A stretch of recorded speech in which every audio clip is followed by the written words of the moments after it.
Shalom, selamat pagi Bapak Ibu, saudara-saudaraku dan keluargaku yang diberkati Tuhan Yesus Kristus. Firman Tuhan pagi ini saya ambil dari kitab Matius pasal 10 ayatnya yang pertama. Demikian firman Allah. Yesus memanggil ke-12 muridnya dan memberi kuasa kepada mereka untuk mengusir roh-roh jahat dan untuk melenyapkan segala penyakit dan segala kelemahan. Bapak Ibu saudara-saudaraku, dari ayat ini saya akan memberikan judul firman Tuhan, yaitu 7 perbedaan murid dan pengikut. Saudara-saudara sekalian, hidup Kristen berarti hidup menjadi seorang murid. Kenapa saya katakan demikian? Karena arti murid memiliki pengertian yang alkitabiah. Hidup seorang murid berarti hidup seturut firman Tuhan dan hidup dalam ketaatan. Saudara-saudara perhatikan baik-baik. Saudara dan saya percaya kepada Yesus, engkau menempatkan dirimu menjadi murid atau pengikut. Kalau kita menyadari bahwa diri kita adalah murid Yesus, maka hidup seorang murid berarti hidup seturut firman Tuhan dan hidup di dalam ketaatan. Seorang murid adalah seorang yang hidup dan berjalan bersama-sama dengan Tuhan. Itu berarti saudara, dia selalu mujizat, selalu melihat mujizat Allah, selalu melihat kemenangan. Hidup Kristen jelas memiliki kualitas. Yaitu apa saudara? Kualitas hidup di dalam kuasa ilahi. Dia memiliki tanggung jawab untuk mengusir roh jahat, melenyapkan sakit penyakit, dan melenyapkan segala kelemahan. Itulah kuasa ilahi yang diberikan Allah di dalam Yesus Kristus ketika kita menempatkan diri kita menjadi murid-murid Tuhan. Bapak Ibu keluargaku, pertanyaan bagi kita mungkin, kenapa kita menjadi murid Yesus? Ini adalah sebuah pandangan sederhana yang perlu kita pahami. Kenapa kita menjadi murid Yesus? Saya menulis saudara, karena kita telah dipilih, karena kita sudah dipanggil, karena kita sudah diberi kuasa untuk hidup di dalam ketaatan, kemenangan, dan juga mujizat Tuhan. Jadi status kita sebagai murid itu tidak serta-merta karena kita yang memproklamirkan, tetapi Allah memanggil kita.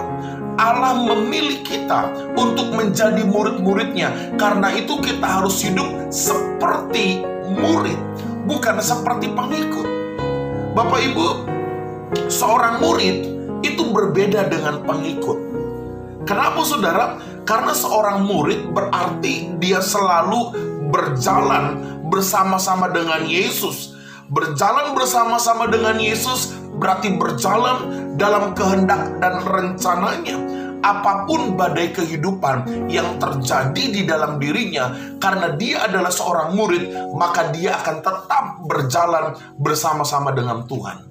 Nah, beda dengan pengikut saudara. Seorang pengikut, dia akan berjalan hanya untuk mencari keuntungannya sendiri. Dia berjalan mencari sesuatu yang dapat menguntungkan dirinya sendiri. Nah, pagi ini saya akan memberikan deskripsi singkat tentang 7 perbedaan menjadi murid dan pengikut. Pagi ini introspeksi dirimu, koreksi diri kita, apakah kita menjadi murid Yesus yang sejati atau hanya sebatas pengikut Yesus. Yang pertama saudara, pengikut itu mencari keuntungan, sedangkan menjadi murid itu mencari kebenaran. Mana yang engkau kejar? Kebenaran firman Tuhankah atau ingin mencari keuntungankah? Dalam pelayanan, dalam bergereja, engkau mencari kebenaran atau mencari keuntungan? Lalu yang kedua, pengikut itu mencari kesenangan, sedangkan murid mencari pertumbuhan. Engkau melayani Tuhan, engkau beribadah karena engkau senangkah? Ingin mencari kesenangankah? Atau ingin hidupmu, jiwamu, rohmu bertumbuh? Yang ketiga, pengikut itu cuma ikut-ikutan, sedangkan murid terus belajar. Saudara, kalau kita ke gereja, kalau kita pelayanan, kalau kita melakukan segala sesuatu karena ikut-ikutan orang kah, karena diajak orang kah, atau karena kita mau terus belajar. Lalu yang keempat, pengikut akan lari ketika dia merasa sakit, sedangkan murid dia harus terus bertekun sekalipun menghadapi hal-hal yang menyakitkan. Saudara, ini menjadi pelajaran bagi kita. Kalau engkau menjadi pengikut, ketika ada masalah di dalam gereja, engkau lari. Ketika konflik dengan sesamamu, engkau mundur. Tetapi menjadi seorang murid, dia akan tetap bertekun dalam pelayanan, bertekun di dalam iman, sekalipun dia menghadapi berbagai tantangan. Lalu yang kelima, pengikut itu selalu ingin diperhatikan, sedangkan murid selalu ingin melaksanakan perintah. Banyak saudara, orang-orang Kristen, anak-anak Tuhan, dalam pelayanan, dalam bergereja, selalu ingin diperhatikan. Bahkan mungkin ketika tidak diperhatikan, dia menjadi marah. Kalau saudara seorang murid, saudara tidak diperhatikan dan diperhatikan pun, saudara akan taat melaksanakan perintah. Yang keenam, saudara, pengikut mencari hal-hal yang sensasional, sedangkan murid mencari hal-hal yang berkenan.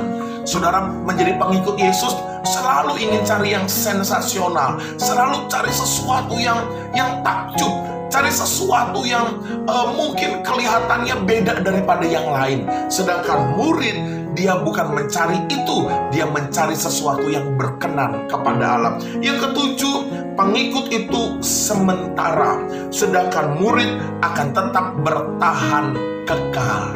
Bapak Ibu, keluargaku, apapun tantangan hidupmu, pastikan dirimu adalah murid-murid Tuhan. Bagaimanapun kondisimu, saya mau katakan, pastikan hidup kita bukan pengikut Yesus, tapi murid-murid Yesus. Maka percayalah, Alkitab berkata dalam Matius 10 ayat 1, kita diberi kuasa untuk mengusir roh jahat, untuk melenyapkan segala sakit penyakit dan segala kelemahan. Itu berarti saudara dan saya, ketika menjadi murid Yesus, kita hidup di dalam kuasa ilahi. Shalom, Tuhan memberkati.